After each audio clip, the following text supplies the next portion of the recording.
My sister stole $2,000 from me because she thinks she can get away with anything. Our parents just ignored it because it's not a big deal. So I'm gonna set them straight. I have two sisters, Lauren, who's 25, and Amy, who's 16. My parents never planned to have another kid after me and Lauren, but then Amy came along. Her birth was difficult, and she had a lot of health issues as a baby. Since then, my parents have treated her like she's fragile. Even now, when she's perfectly healthy, they still act like she's made of glass. In their eyes, Amy can do no wrong, and it's been like that for as long as I can remember. Lauren and I had to follow the rules and earn everything, but Amy, she's always gotten a free pass. My parents just say she's been through a lot, as if that makes her behavior okay. It's so frustrating, but they don't see it as a problem. They've been coddling her for so long that to them, this is normal. Meanwhile, I've had to work for everything, while Amy gets away with doing whatever she wants. I moved out after college, hoping for a break from all of this, but even that hasn't given me the space I need. Amy acts like my apartment is her second home, constantly taking my clothes, makeup, and even kitchen stuff without asking. When I confront her, she just laughs like I'm being dramatic. My parents brush it off too, always with the same excuses. She's curious, or she's had a tough start. Living on my own was supposed to bring some peace, but I still feel stuck. Amy's treated like royalty, and I'm just expected to accept it. I love my family, but the favoritism has gone too far.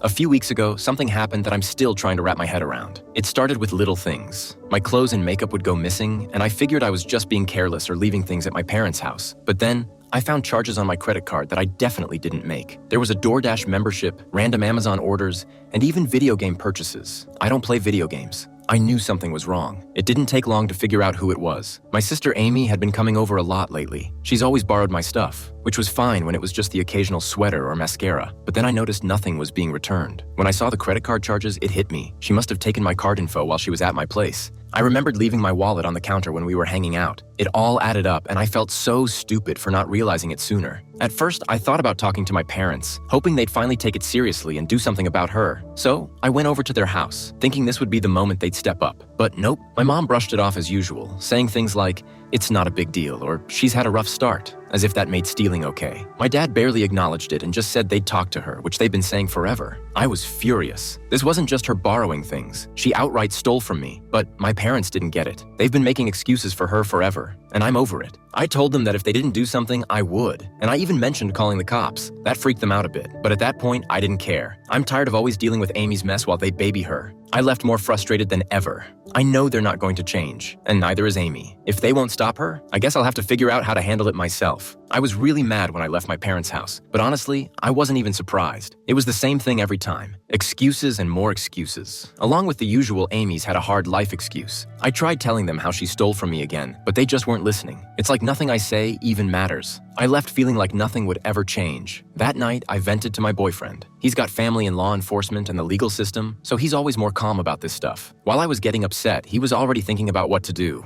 I told him the whole story, how Amy had stolen from me, charged up my credit card, and how my parents acted like it was no big deal. Just having him really listen made me feel a little better. Then he hit me with some reality. Going to the police could take forever. There'd be investigations, paperwork, and who knows how long before anything actually happened. It could drag out for months, and I didn't want that hanging over me. Then he suggested something that shocked me. What if you catch her in the act? If you get her stealing from your place, we could deal with it right away. No waiting for the system. At first I was like, are you serious? Set up my own sister? It felt extreme. But he wasn't talking about anything crazy. He had connections. His cousin's a cop, and his uncle's a lawyer. He thought we could do this in a way that wouldn't blow up in my face. It wasn't about revenge. It was about stopping her. And honestly, I couldn't see any other way. Even though it made sense, I still felt conflicted. This was Amy, my sister. Was I really about to set her up? It felt like a line I didn't want to cross. But then I thought about it. She wasn't going to stop, and my parents weren't going to do anything about it. If I didn't do something, this would just keep happening. I was tired of being the one who had to deal with her mess. So I bought a hidden camera. It was a basic one, small enough to hide, but good enough to catch her in the act. I set it up in my living room where I knew she'd go as soon as she walked in. She always hovered by the door, checking out what she could take before heading to my bedroom. Setting it up felt strange, like I was turning my own place into a trap, but I wasn't just trying to catch her. I was trying to finally take control of this situation. No one else was going to do it,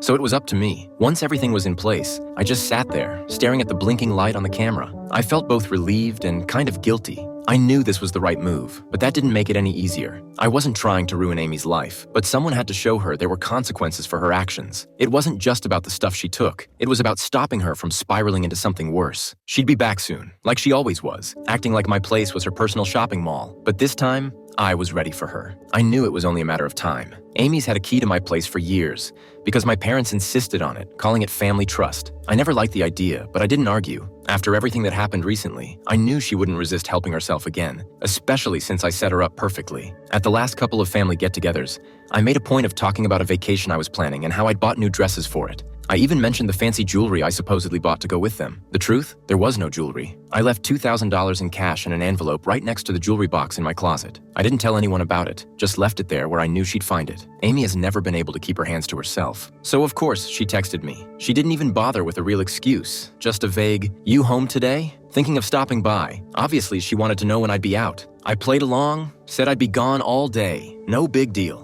Meanwhile, the camera was set up in the living room, aimed right at the front door to catch her coming in. I left the apartment looking normal, with the dresses and jewelry laid out in the closet next to the envelope of cash. When I got back later, nothing was surprising. The closet door was slightly open, and the dress I made a big deal about was gone. And yep, the $2,000 was missing too. She didn't even bother hiding it, just took what she wanted. I sat down to check the camera footage, and there she was. Amy walked in like she owned the place, using her key like it was no big deal, no hesitation. She went straight to my room, opened the closet, and started going through my stuff. She found the envelope, opened it, and smiled when she saw the cash. Really? No shame. She grabbed the dress, pocketed the money, and left like it was just another day. Watching it all unfold gave me mixed feelings. On one hand, it felt good to know I wasn't being paranoid. She was doing exactly what I thought. But on the other hand, this was my sister, and she clearly didn't care how far she was crossing the line. Still, I had what I needed. The missing dress, the stolen $2,000, and footage of her caught red-handed. If I wanted to, this could definitely turn into a legal issue. Amy had walked right into it, just like I knew she would. As soon as I finished watching the footage, I didn't wait. This wasn't just about the dress or the money Amy took.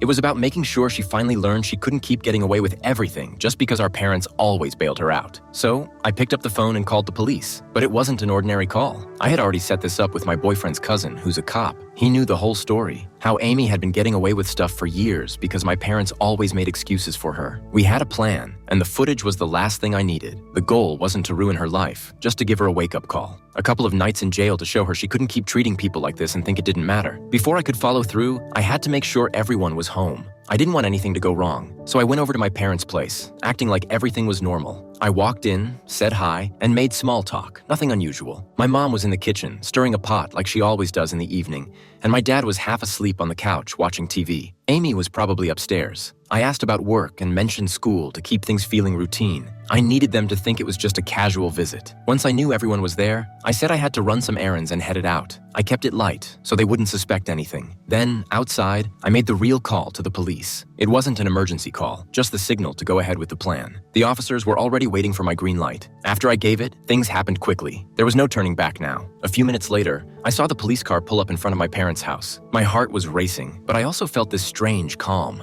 I stood a bit further down the street, watching as the officers walked to the door. My mom answered, and even from where I was standing, I could see her face change, from confused to panicked, when she realized who was at the door. I stood at the end of the street, trying to keep it together, but my heart was racing. It was clear I wasn't staying calm. As the cops approached my parents' door, everything felt surreal, like I was watching from outside my body. I kept telling myself to breathe, but it wasn't helping. When my mom opened the door, she looked confused, probably expecting a delivery, not two cops. I couldn't hear what they were saying, but I didn't need to. I knew. They were asking for Amy. I'd played this moment out in my head too many times. Amy showed up, as clueless as ever. At first, she didn't even look scared, just confused, like nothing bad could ever happen to her. That's how she always was, acting like the world revolved around her. But then, her expression changed. She realized this time she wasn't getting out of it. The confusion turned to shock, and finally, the realization hit her. She was in serious trouble. I'm sure she tried to deny it or claim it was a misunderstanding, but not this time. They had proof. When they cuffed her, panic flashed across her face. Her eyes went wide, like she couldn't believe this was happening. She looked straight at our parents, expecting them to bail her out as always. But today was different. I could hear my mom gasp from where I stood. My dad? He looked like he was about to lose it, frozen in shock before snapping. He started yelling, furious, insisting this was all a mistake and ranting about how families shouldn't be treated this way. My mom just stared at me. She didn't have to speak. Her eyes said it all. How could you do this to your sister? No matter what Amy did, they were always on her side. Dad's yelling grew louder, his face red with anger. It didn't matter what he said. It was the same old story.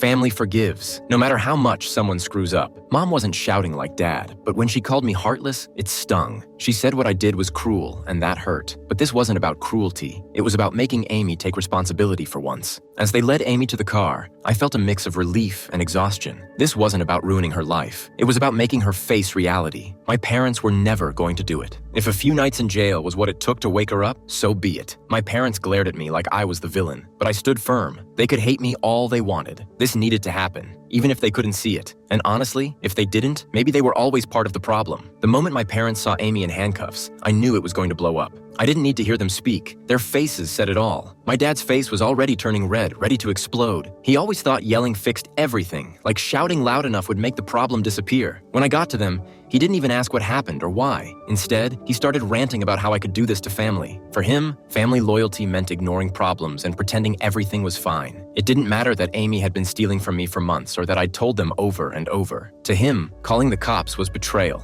I tried to explain. It wasn't just about the dress. It was the makeup, the credit card charges, everything she'd been doing for too long. I was done letting it slide, but he didn't care. He just kept saying I should have come to them first, that it could have been handled differently, as if talking to them ever worked. They never listened. My mom didn't yell like Dad, but her silence was worse. Her expression said I had ruined everything, like I was the one tearing the family apart. When she finally spoke, it was the usual. You didn't have to do this. There were other ways. But there weren't. They had plenty of chances to fix it, and they didn't. They kept treating Amy like a fragile little girl who needed protection, even though she's 16 and knows exactly what she's doing. I told them straight up, this wasn't just about a dress. It was months of stealing while they looked the other way. I couldn't let it continue, but they didn't want to hear that. Dad just kept repeating, "You don't call the cops on family." Like saying it enough times would make it true. Talking to them was like talking to a wall. They were so focused on blaming me, saying I went too far, like I should have stayed quiet. But I'd been trying to stop it. I warned them over and over, but they never listened. They let her get away with everything, and now this was the result. I wasn't going to feel guilty for finally holding her accountable. I knew they'd probably hate me for a long time because of this. But honestly, I didn't care anymore. I wasn't going to keep paying the price for their decision to coddle her. I was done cleaning up the mess. When Amy came home, I could tell something was different right away. She didn't have to say a word. Her face said it all. She wasn't the same confident, untouchable Amy who had walked into my apartment before, thinking she could take whatever she wanted. Jail had changed her. The usual smirk was gone, replaced by a nervous, almost scared expression. She barely made eye contact, and when she did, there was something new in her eyes. Guilt? Fear? I wasn't sure, but it was clear she understood things had shifted. She wasn't acting like she usually did. No excuses, no brushing it off with, "It's not a big deal." She was just quiet. It felt strange. She moved around the house like she didn't know where she belonged, like she wasn't sure how to act. She seemed smaller, like the weight of what happened had finally hit her. Meanwhile, my parents hovered around, unsure of what to do. They had been furious with me at first, of course, but now they seemed lost. I think they realized they couldn't protect her from this, and that scared them. You could feel the tension in the air. They didn't know what to do now that they weren't in control, but I wasn't going to let them sweep this under the rug like they always did. The second I saw Amy's face, I knew this was a turning point. I didn't say much, but my actions made it clear.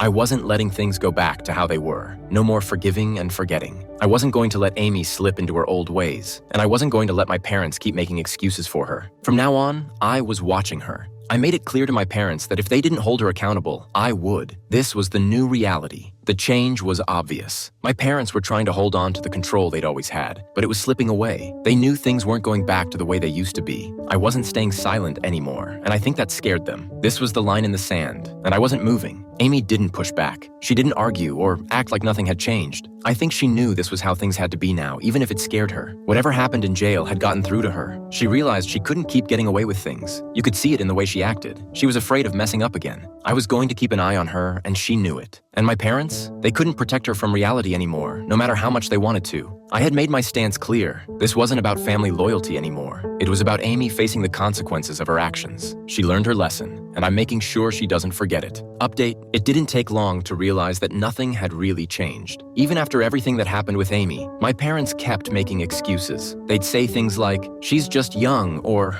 "We all make mistakes." Like her arrest wasn't a big deal. It was obvious that no matter what I said, they were never going to see things differently. Every conversation felt like I was banging my head against a wall. I'd try to talk about Amy's behavior, but it always ended the same. Dismissals, excuses, and going in circles. It got so tiring that I finally realized they weren't going to change no matter what I did. So I stopped trying. I decided to go low contact. I wasn't going to cut them off completely, but I needed space. Less talking, fewer visits, and definitely none of those pointless arguments that led nowhere. I'd still check in, but on my own terms. I needed the distance, not just from Amy, but from the constant enabling too. At this point, I knew there was no point in wasting my energy anymore. I had to focus on my own life and plans. The toxic cycle was going to continue, but I didn't have to be part of it anymore.